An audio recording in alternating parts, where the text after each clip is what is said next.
disparaissent. Il paraît qu'ils ont vécu très longtemps, très heureux, et qu'ils ont eu beaucoup d'enfants. Et cric! Et musique cric! Et cric! Et musique cric! Alors, je vous ai dit au départ que quand le griot racontait ses contes, ceux qui écoutaient participaient rapidement. Je vais vous apprendre une petite chanson très simple. C'est Béli, Mama, Béli, Mama. C'est tout. Et après, on ajoutera 6 fois Béli Mama, Béli Mama, Béli Mama, Béli Mama, Béli Mama, Béli Mama. Si vous voulez, vous m'écoutez d'abord chanter et après, on chantera tous ensemble. Je commence. Béli Mama, une fois. Béli Mama, deux fois. Et c'est à partir de là que ça va commencer à changer. Béli Mama, Béli Mama, Béli Mama, Béli Mama, Béli Mama, Béli Mama. On peut essayer? Alors, vous réglez bien vos voix.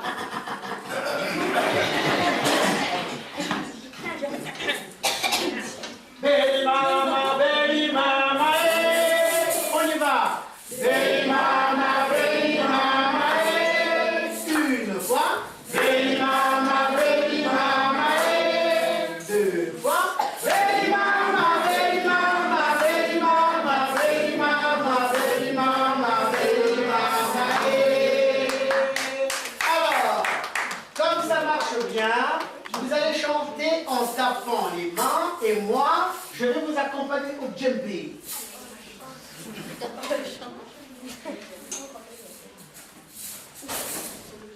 Béli Mama, Béli Mama,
Guenon vivait très heureux. Guenon travaillait son champ et Singe allait à la chasse. Un jour, Guenon met au monde de beaux jumeaux. Singe est très content et promet à sa femme de lui apporter de la viande fraîche très souvent.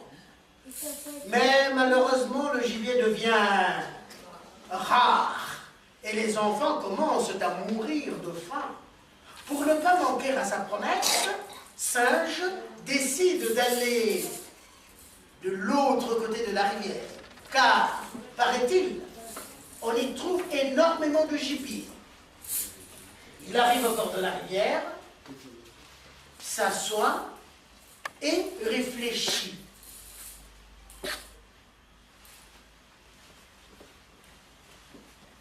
Il ne sait pas nager. Comment faire pour traverser la rivière? Je vous le demande.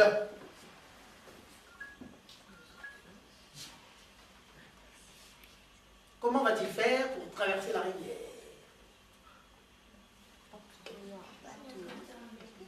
Construire un bateau, ça va durer, ça va prendre trop de temps, il n'aura pas de temps.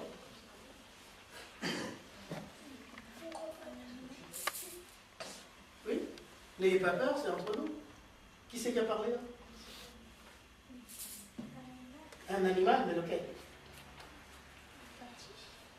C'est une possibilité. Voulez-vous? Oui? Un dauphin. C'est une possibilité, mais voulez-vous que je vous le dise? Voulez-vous que je vous le dise?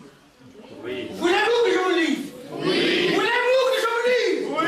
Eh bien, heureusement pour lui, Crocodile, son ami d'enfance, passe par là et accepte de le faire traverser la rivière sur son dos. Mais quand ils arrivent au milieu de la rivière,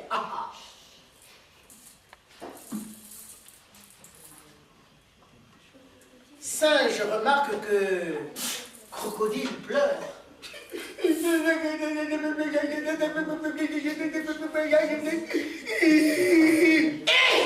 Mais que se passe-t-il? Demande Singe.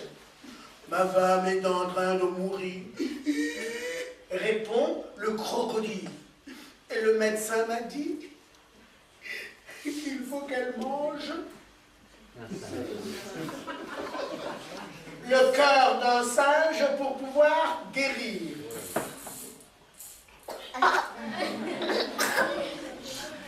Le singe embarrassé mais malin lui répond: si tu me l'avais dit quand nous étions sur la rive, je t'aurais donné le mien. Mais malheureusement,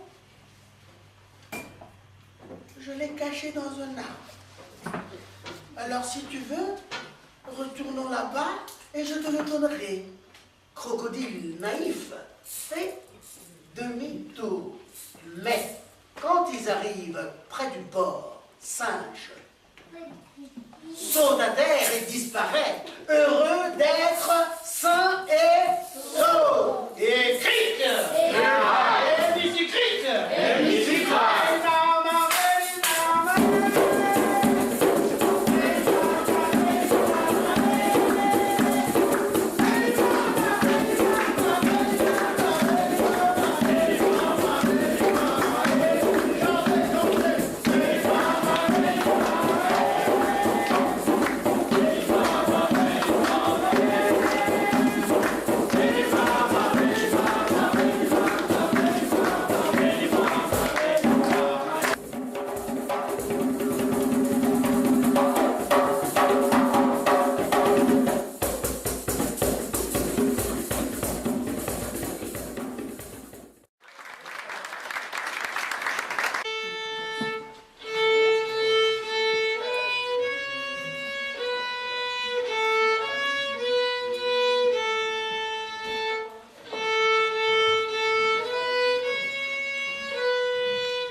un homme vêtu de rouge à Bobolo, passeur de son métier.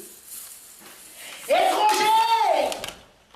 La traversée est longue et la nuit approche. Batelier, batelier! On m'attend! Il faut que je sois sur l'autre rive ce soir même. Étranger! Le vent se lève et la tempête menace. Par l'enfer, tu as peur, batelier? Je te paierai largement, beaucoup plus que ce que tu demandes d'habitude. Bobolo finit par accepter de passer le voyageur. Sa barque glisse sur le lac. Sa barque glisse sur le lac. Sa barque glisse sur le lac. Sa barque glisse sur le lac. Oh le, mon liban Makati. Oh le, mon liban Makati. Oh ouais, pomba, mon liban Makati. Oh ouais, pomba, mon liban Makati. Oh le, mon liban Makati. Oh le,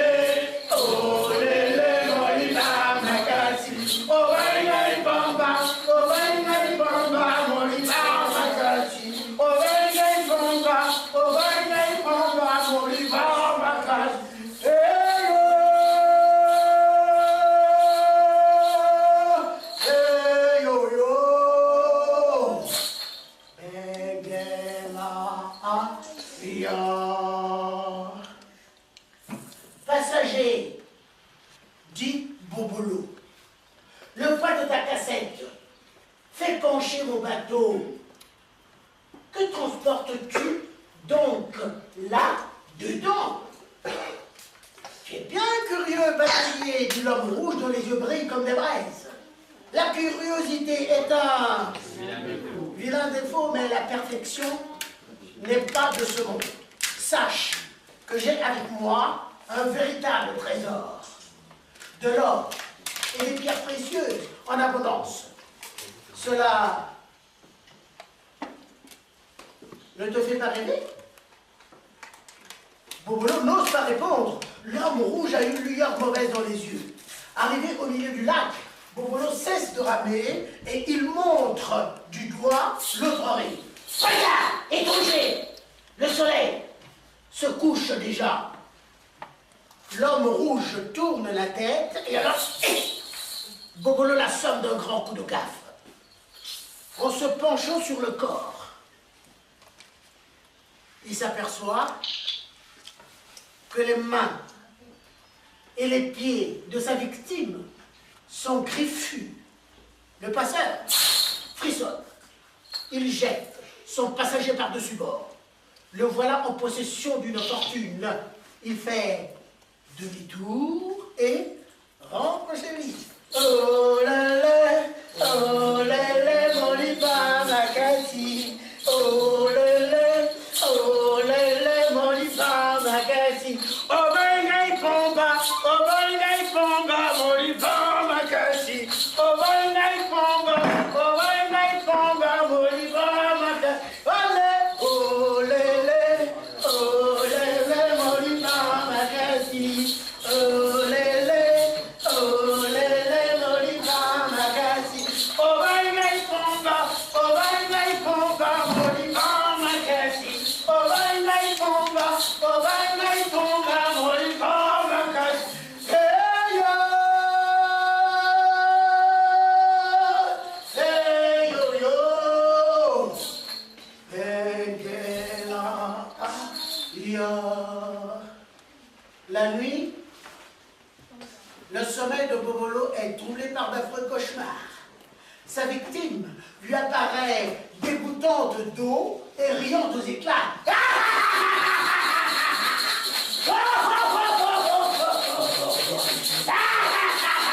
Je suis Satan! Cet or et ces diamants sont maudits! Tu as voulu me noyer, tu seras transformé en baobab! Oh, oh, oh, oh, oh, oh.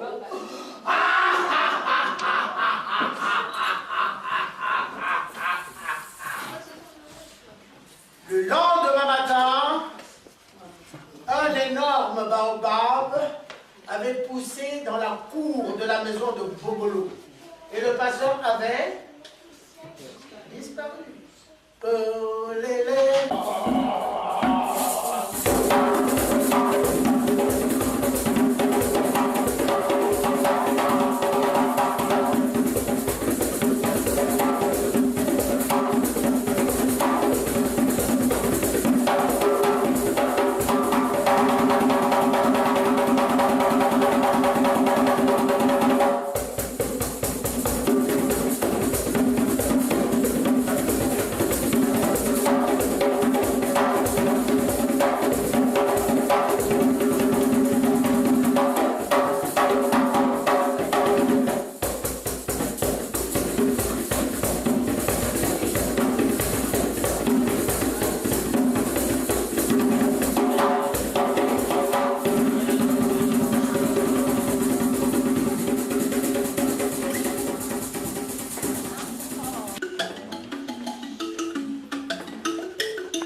Sangoyama, qui est très sourd, qui est très profond.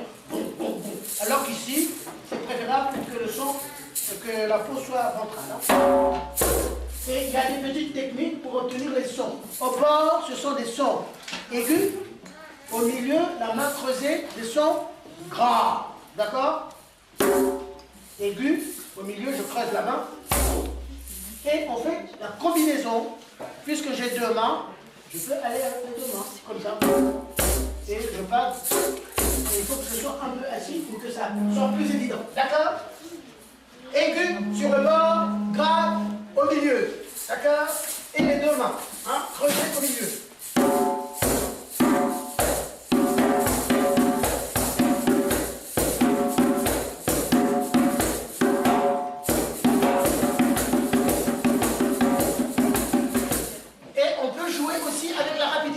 D'accord? Et si je redouble sur le côté, ça donne, ça améliore le son.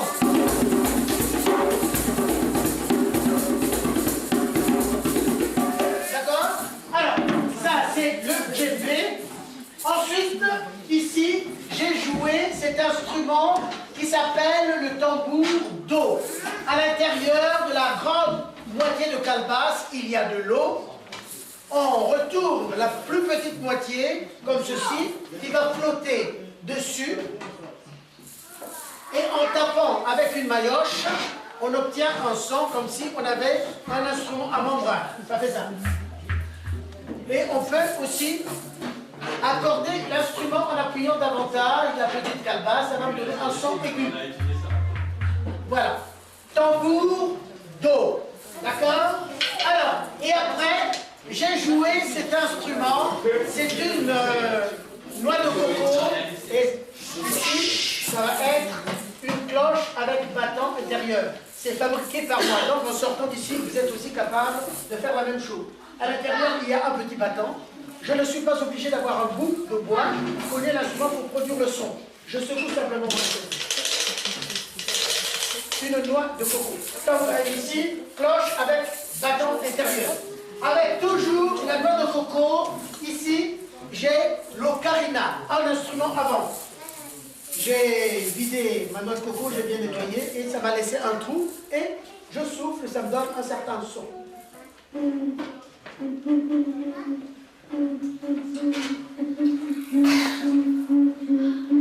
Alors, toujours, dans les instruments faciles à fabriquer, avec la noix de coco, là, ce sont des instruments que je n'ai pas joués devant vous, mais que je peux présenter facilement. Ici, c'est toujours les noix de coco. À l'intérieur, il y a du riz. Si vous voulez avoir le même son, vous prenez du riz avec un verre, vous mettez la même quantité de deux côtés et vous avez des maracas. Hein? Il y a du riz à l'intérieur. Alors, toujours dans les hochets, les maracas, ici, j'ai une rondelle au fond d'une calebasse, à l'intérieur il y a des graines, mais autour c'est de la vannerie, ça me donne toujours des sons et je peux m'accompagner avec cet instrument.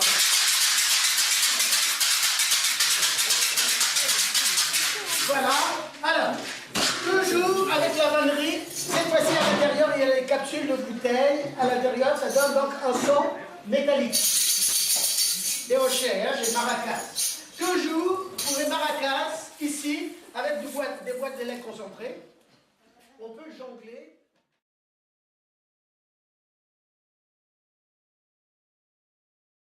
Avec le contenu de ce qu'on va mettre à l'intérieur.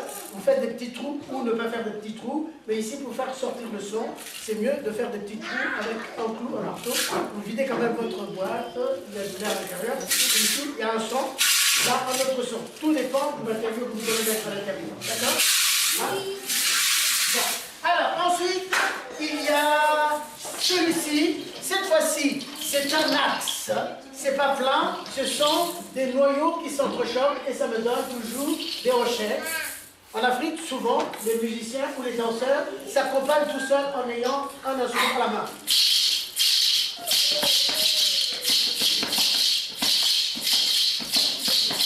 Voilà. Alors, là, ici, toujours avec des calebasses. comme j'ai plusieurs calebasses, quand ça se casse, au lieu de les jeter, ça ce sont des rondelles, des calebasses, et je peux arriver à faire des instruments de musique. Ici, les rondelles sont beaucoup plus grosses, et ça va me donner un son beaucoup plus grave. Donc ça s'appelle des sistres. C'est facile à réaliser ça, d'accord? Voilà. Et là, après perfectionner, c'est un crochet. Cette fois-ci, c'est pas à l'intérieur, mais c'est autour de la calebasse, avec des moyens durs qui percutent la calebasse.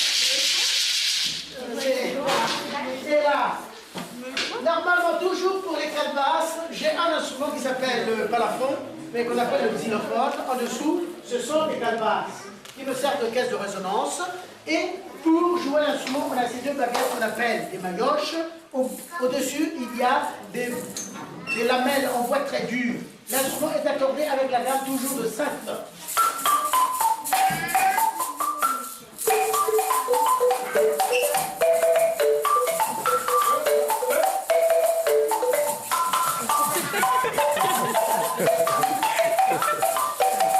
Pas grave, Loïc.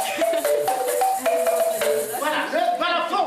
Après le balafon, pour terminer, j'ai ici une série de tambours, mais très spéciaux. Ici, j'ai un tambour qui s'appelle le tambour à friction, tout simplement, parce qu'il a une petite baguette à l'intérieur qu'il faut frictionner. Pour que le tambour résonne, il faut d'abord mouiller la main. Il a la force de s'appuyer plein de cordes, une fois ici, une autre là, en donnant une pression sur les cordes, je tends des faux et en tapant avec cette petite baguette. Tambour d'essai. Hein? Voilà. Alors, la poêle, on les a encore, je trempe et on les vide, ça donne un flux comme caisse de résonance. Et j'ai pratiquement tout présenté, mais ici vous allez me demander mais pourquoi il a exposé tout ça? Ah, là, qu'est-ce que c'est ça? la maison. Et vous savez à quoi ça sert? Pas que balayer, je vais vous le dire. Chez moi, quand il y a un chef traditionnel qui meurt, comme on n'a pas assez de cases pour recevoir tout le monde à l'intérieur, souvent ça se passe dehors et quelquefois il pleut. Donc on va chercher quelqu'un qui lui a le pouvoir d'arrêter la pluie ou de chasser les nuages.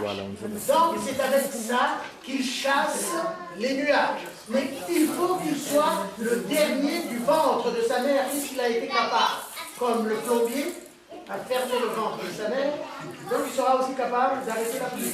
Et c'est avec ça qu'il s'adresse au village noir, amoncelé au-dessus du village chef. Hé, allez plus loin, allez plus loin, allez plus loin, allez plus loin.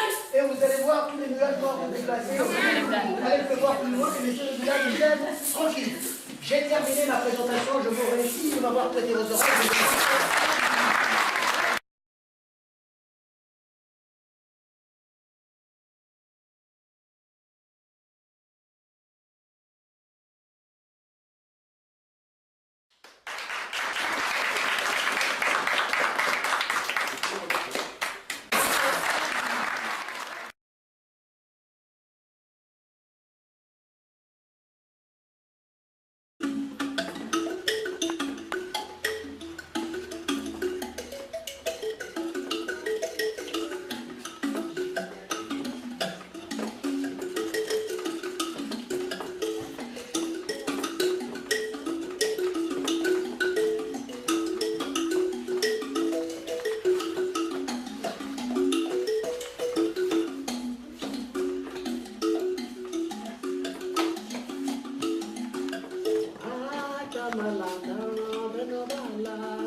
milieux, j'apporte davantage des instruments traditionnels qui sont faciles à fabriquer. C'était mon intention pour aujourd'hui, comme on a une salle qui s'y prête, j'ai amené davantage d'instruments que je vais vous présenter par la suite. Mais pour le moment, je vais faire le déroulement du conte et après, on verra au niveau de la présentation de l'instrument. S'il y a des petites questions à poser, vous les poserez après.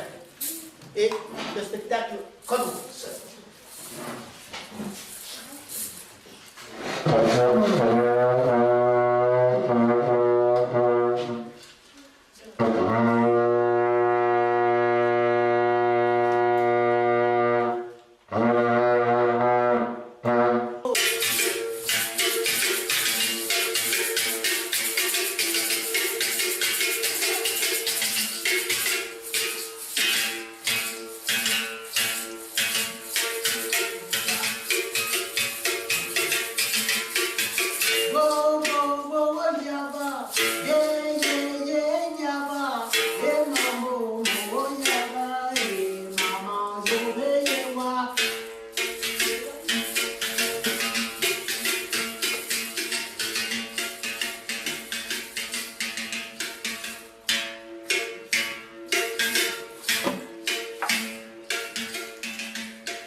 Ma mère était conteuse. Alors, dans certaines régions, en Afrique, traditionnellement, je parle, ceux qui racontent des contes ont un nom, on les appelle des griots, les conteurs traditionnels. En Afrique de l'Ouest, le Sénégal, la Guinée, le Mali, la Gambie, eux, quand ils racontent leurs contes, eh bien, ils sortent d'une famille qu'on appelle la famille des griots. Ils ne se mélangent jamais. Quand c'est comme cela, toujours traditionnellement, maintenant avec le modernisme, ça commence à changer, mais traditionnellement, quand un enfant naît dans une famille de griots, de conteurs traditionnels, même s'il a envie de devenir médecin, cultivateur, forgeron, tisserand, potier, il ne le peut pas, il est obligé de devenir griot comme son père ou comme son oncle. On demande au griot, au monsieur qui raconte des contes, d'être un artiste complet, c'est-à-dire conteur, danseur, musicien. S'il n'est pas musicien, il va avoir avec lui un groupe de musiciens, un orchestre. Comme cela, en racontant ses contes, s'il sent que le public est un peu fatigué, il s'arrête de raconter, les musiciens jouent pour détendre l'atmosphère et le conteur peut reprendre ses contes qui peuvent durer une nuit entière comme cela. Dans les contes que le griot raconte, il y a deux types de contes. Il y a de petits contes qu'on appelle de contes courts. Ça ne dure pas très longtemps. Et il y a de grands contes qu'on a à 18 heures. À 6 heures du soir, il fait déjà une nuit noire. Et on demande aux mamans qui vont travailler dans les champs de s'arrêter de temps en temps de travailler et de regarder le soleil. Quand elle voit l'horizon commencer à devenir rouge, là, la nuit n'est pas loin. Il faut qu'elle ramasse leur pelle, pioche, hache ou râteau, coupe-coupe et qu'elle remonte au village. Mais cette maman, avec quelques travaux à terminer, malheureusement, n'avait pas eu le temps de s'arrêter et de regarder le soleil. Nuit noire, prise de peur et de panique, elle commence à ramasser ses pelles, pioche, hache, râteau, coupe-coupe et remonte au village. Mais au Congo, quand la nuit arrive, elle laisse la porte ouverte au génie. Tout le monde sait ce que c'est qu'un génie. Non. Oui ou non? Non. Ceux qui ne le savent pas, en sortant d'ici, dictionnaire. Les génies, ce sont des gens qui ont beaucoup de pouvoir. Ils peuvent transformer une chose en diamant, en or, en tout ce que vous voulez. Alors, en remontant au village, cette femme rencontre des génies. Quand elle allait à gauche, les génies allaient à gauche. Quand elle allait à droite, les génies allaient à droite. Quand elle allait à gauche, les génies allaient à gauche. Quand elle allait à droite, les génies allaient à droite. Elle se met en colère en disant « Mais enfin, laissez-moi passer, espèce de... »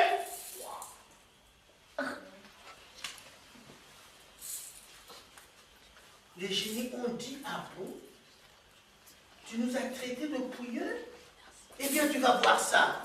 Dites à ma mère que j'étouffe dans un gros fruit. Dites à ma mère que j'étouffe dans un gros fruit. » Les Versa vous montent au village et racontent encore cette histoire, mais les gens à qui on racontait cette histoire ne croyaient toujours pas. Ils disaient « Ah, une chanson sortie de puissant.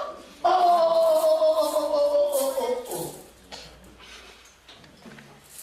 On laisse passer 1 an, 2 ans, 3 ans, 4 ans, 7 ans. Un chasseur décide de savoir d'où sortait cette chanson. Il descend, il arrive au bord de la rivière, il s'accroupit pour se dissimuler dans un petit buisson et il reste là à attendre, au moins pendant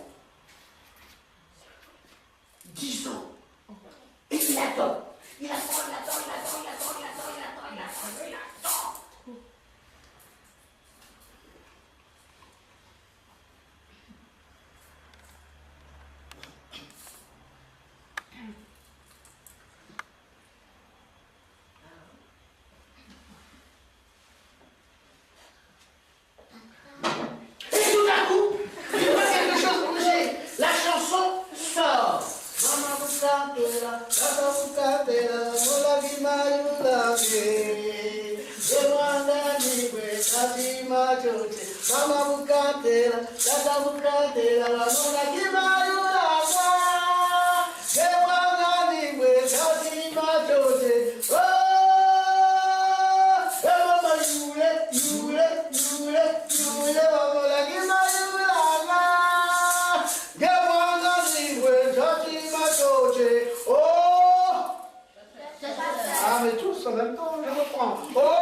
Le chasseur a vu le fruit d'où sortait la chanson et il va pour l'arracher tout doucement comme ça.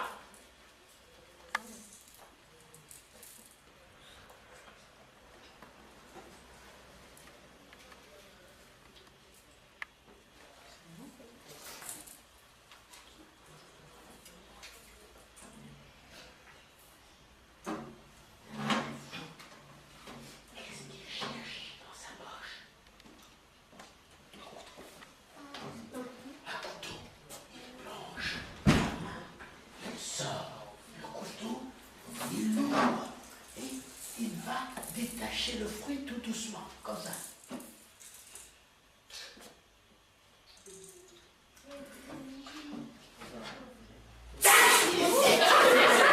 Il détache le fruit. Alors là, j'ai besoin de votre aide. On va l'ouvrir